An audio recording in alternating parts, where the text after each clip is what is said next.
Atau saya minta kepada pemerintahan Indonesia lewat Kapolri dan lain sebagainya, ayo fasilitasi kami perang, tapi difasilitasi oleh negara. Bukan saya ngajak perang, saya minta kepada negara fasilitasi kami. Kalau mereka kaum kafir, kaum Baklawi masih saja menghina, menginjak-injak harga diri, martabat para putra Nusantara, para putra Wali Songo, para orang Indonesia. Itu saja. Terima kasih. Assalamualaikum warahmatullahi wabarakatuh. Nah, saudara.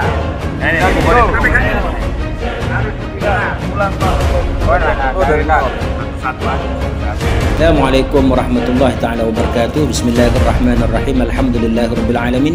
Allahumma shalli ala sayyidina Muhammadin wa alihi wa sahbihi wa sallim, amma ba'du. Buat kaum muslimin, kaum muslimat dimanapun antum berada, terutama kepada saudara-saudara saya, para pencinta Ahlul Bait, semoga kita selalu dalam lindungan Allah, dalam ridho Allah, mendapatkan syafaat Rasulullah sallallahu alaihi wasallam dari dunia sampai akhirat. Amin amin ya rabbal alamin.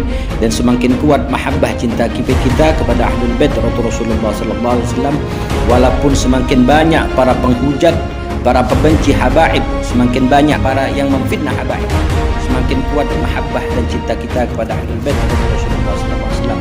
Menanggapi video yang dibuat oleh manusia bangsat, jongosnya nasab, yang ngaku-ngaku keturunan Wali Songo ini, si bangsat ini menantang habaib untuk perang.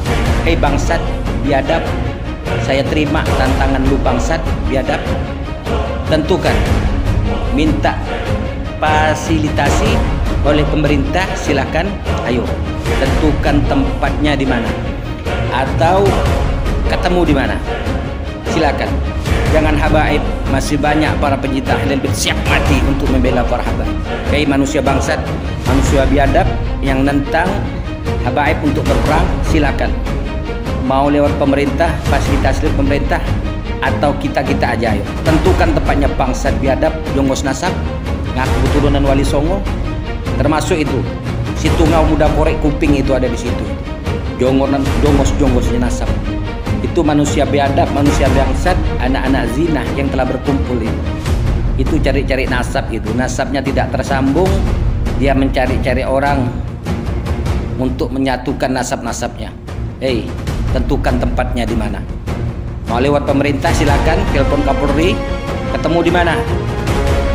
Tekan telepon nomor saya. Kalau udah siap di 0859 455 82799. Tentukan tempatnya bangsat biadab. Bangsat biadab, jangan habaib.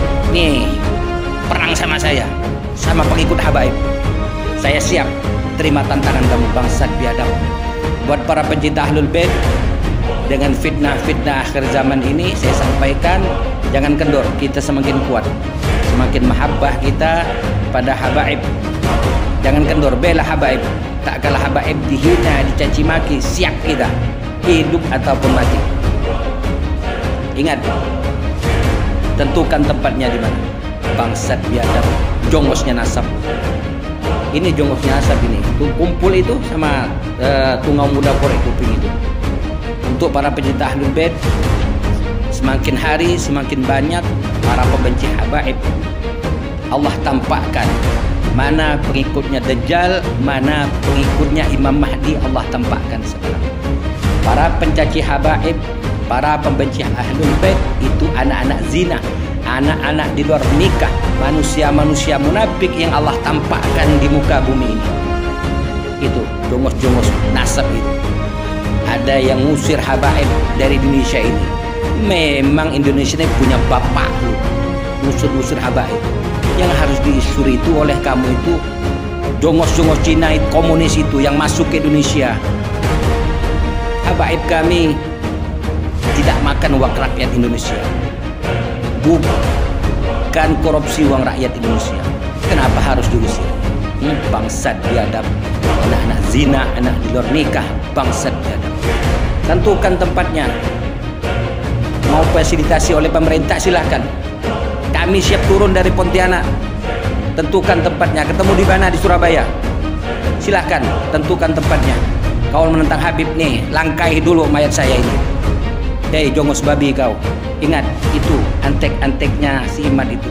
Kalau mau tahu Imaduddin itu anak pungut, anak Kiai Sarman, anak angkat. Kalau Kiai Sarman subhanallah, orang yang alim, cinta habaib, ini anak angkat. Si Imaduddin ini anak angkatnya Kiai Sarman, anak pungut. Bisa jadi dia anak zina, anak di luar nikah Imaduddin ini. Termasuk Fuad Pleret, ya tungau muda korek kuping itu antek-anteknya itu. Jongos-jongos nasab gitu. Anak-anak di luar nikah semua itu. Jadi para pecinta Ahlul Bait jangan kendor dengan fitnah-fitnah akhir zaman ini. Ada pengikut Imam Mahdi, ada pengikut Dajjal. Ini pengikut Dajjal, anak-anak pelacurnya PKI sudah berkeluaran. Termasuk antek-anteknya Imaduddin ini banyak berkeluaran. Kalau tidak percaya Imaduddin itu bukan anak Kiai Sarman, tes DNA. Termasuk itu Fuad Pleret, tungau muda korek kuping itu anak-anak zina, anak di luar nikah. Kalau tidak percaya, tes DNA. Tidak nyambung sama Kiai Sarman itu Imaduddin itu. Anak pungut itu. Buat para pecinta Ahlul Bait jangan antum tinggal diam. Para habaib dicaci maki, jangan antum tinggal diam. Buktikan kecintaan ente antum semua kepada habaib. Lawan. Jangan takut. Sakit mati tidak sakit mati. Lebih baik mati membela para habaib.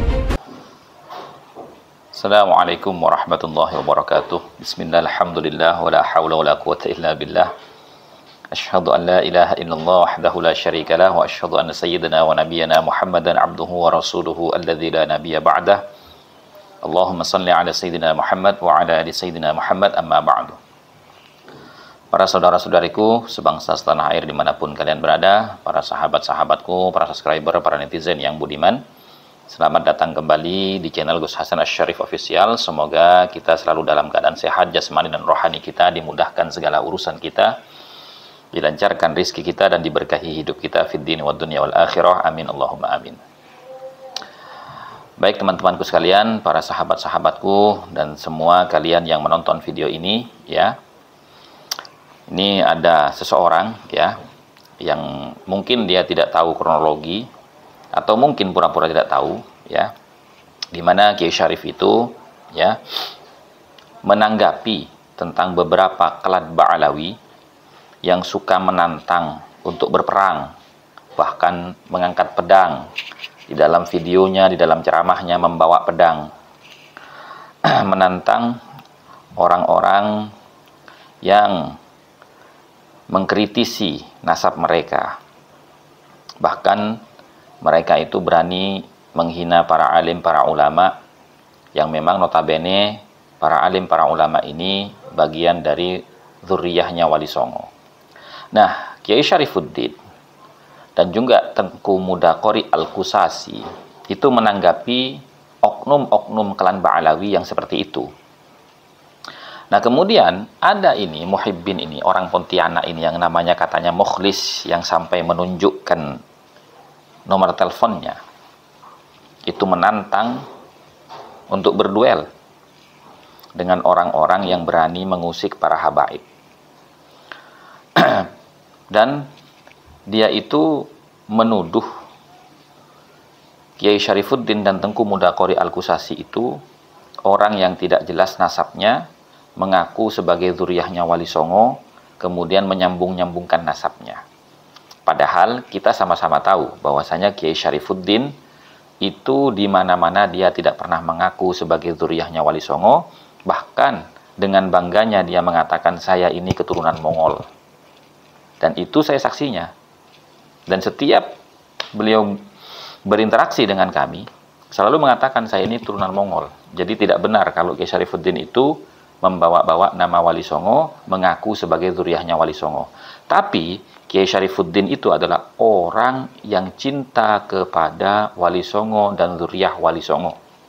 Karena guru-guru beliau kebanyakan adalah para kiai dari kalangan keturunan zuriyahnya Wali Songo. Nah kemudian Tengku Muda Sayyid Qori Al-Qusasi itu juga tidak pernah mengaku dirinya sebagai keturunan Wali Songo. Karena memang beliau dari Aceh, Sementara Wali Songo itu masyhurnya ada di tanah Jawa. Nah, akan tetapi apa benar orang itu ya betul-betul berani dengan tantangannya yang divideokan itu sampai menunjukkan namanya dan nomor teleponnya, ya, bahkan berani menuduh orang-orang yang mengkritisi nasabnya para habaib itu dengan tuduhan anak zina, bahkan Kiai Imad itu dituduh anak zina, anak pungut. Nah, pasal Anda itu banyak. Tapi sayangnya teman-teman, ya, lagi-lagi ketika kita telepon, kita klarifikasi, nomor teleponnya itu tidak bisa dihubungi. Artinya nomor telepon yang dia pasang itu nomor telepon palsu, dan itu bukti kepengecutan mereka. Demikian dari saya, mudah-mudahan bermanfaat dan menggugah semangat, harokah dan fikrah seluruh bangsa Indonesia untuk melawan penjajahan spiritual dari oknum-oknum seperti mereka ini. Wabillahi taufiq wal hidayah wal afu minkum. Wassalamualaikum warahmatullahi wabarakatuh.